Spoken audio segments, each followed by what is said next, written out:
Hi, ఎలా ఉన్నారు? చెవులు తుప్పులు వదిలిపోతున్నాయి కదా ఎన్నికల ప్రచారంలో నాయకుల ప్రసంగాలు అవి చూస్తుంటే. అమ్మో, ఇన్ని సంవత్సరాల నుంచి ఆల్మోస్ట్ 30 సంవత్సరాల నుంచి జర్నలిజంలో ఉన్నాను. అంతకుముందు కూడా కొంత ఎన్నికల ఫలితాల మీద, ప్రచారం మీద దృష్టి పెట్టడం అలవాటు. బట్ ఈ ఎన్నికల్లో మొదటిసారి చూస్తున్నాను ఇంత ఘోరమైన, అసలు బేస్లెస్ కామెంట్స్తో ప్రచారం చేయడం, ప్రత్యర్థుల మీద ఎటు పడితే అటు మాట్లాడడం ఫస్ట్ టైం. చాలా దారుణం. మోస్ట్ ప్రాబ్లీ మీలో చాలామంది కూడా నాతో ఏకీభవిస్తారనుకుంటాను. ఫస్ట్ ప్రధానమంత్రి మోదీ దగ్గర నుంచి మొదలు పెడదాం. మోదీ ఒక స్టేట్మెంట్, కాంగ్రెస్ పార్టీ అధికారంలోకి వస్తే హిందువుల మహిళల మెడల్లో ఉన్న తాలిబొట్ల దగ్గర నుంచి లాగేసుకుంటారు. అసలు ఏమన్నా అర్థం ఉందా? సరే, సంపదను ఈక్వల్ చేసి అందరికీ పంచుతామని చెప్పి ఒక స్టేట్మెంట్ అది ఉంది మేనిఫెస్టోలో. దాని అర్థం ఒకరి దగ్గర నుంచి లాక్కొని ఇంకొకరికి ఇవ్వడం కాదు కదా. ప్రధానమంత్రి స్థాయి వ్యక్తి అట్లా మాట్లాడడం అయితే ఎందుకో కరెక్ట్ కాదు.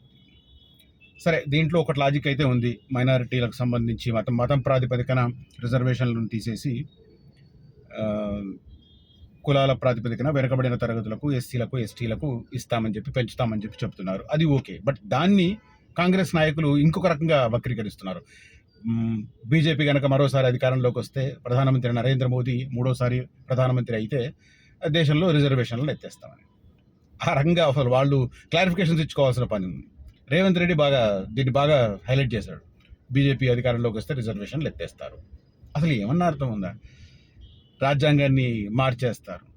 నిజానికి రాజ్యాంగం అమల్లోకి వచ్చినప్పటి నుంచి ఇప్పటి వరకు అత్యధిక సార్లు మార్పులకు చేర్పులకు గురైంది రాజ్యాంగం అంటే కాంగ్రెస్ పరిపాలనలోనే.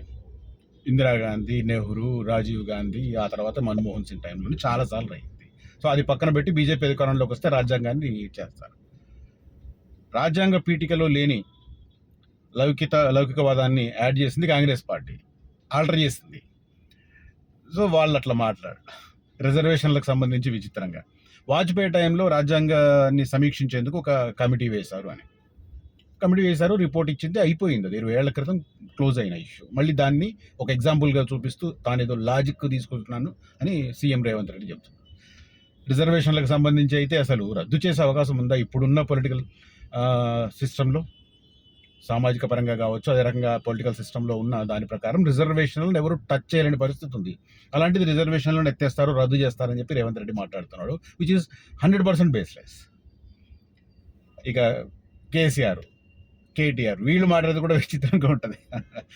జాతీయ స్థాయిలో ఆల్మోస్ట్ కాంగ్రెస్ పార్టీని కునారిల్లింపజేసిన బీజేపీతో కాంగ్రెస్ పార్టీ టైఅప్లో ఉంది అని చెప్పి కేటీఆర్ వీళ్ళు మాట్లాడతారు.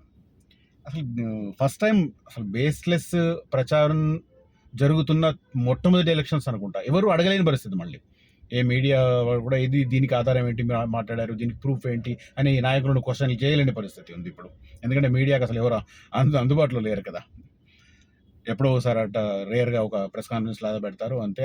వాళ్ళు అనుకున్నవి ఆన్సర్ చేస్తారు, మిగతావి కట్ చేస్తారు. అట్లాంటి సిస్టమ్ ఉంది. ఒకప్పుడు బాగుండేది, జూనియర్ రిపోర్టర్ అయినా సీఎంను క్వశ్చన్ చేసే పరిస్థితి ఉండేది. అట్లాంటివి చూసాం మనం అప్పుడు. ఇప్పుడు అసలు ఇంపాసిబుల్. అలాంటివి మనం ఊహించలేము.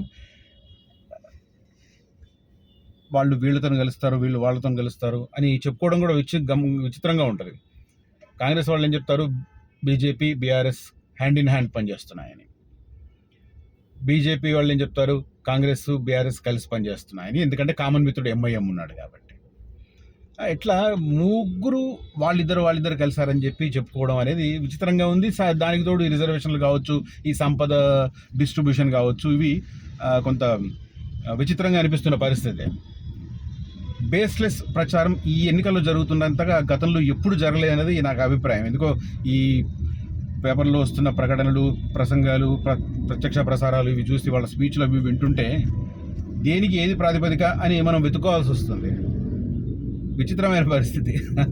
నాకు ఇదంతా చూస్తే ఏదో కామెంట్ చేయాలనిపించింది, ఈ వీడియో చేస్తున్నాను. If you like my comment and నాతో ఏకీభవిస్తే please like this video. Thank you so much.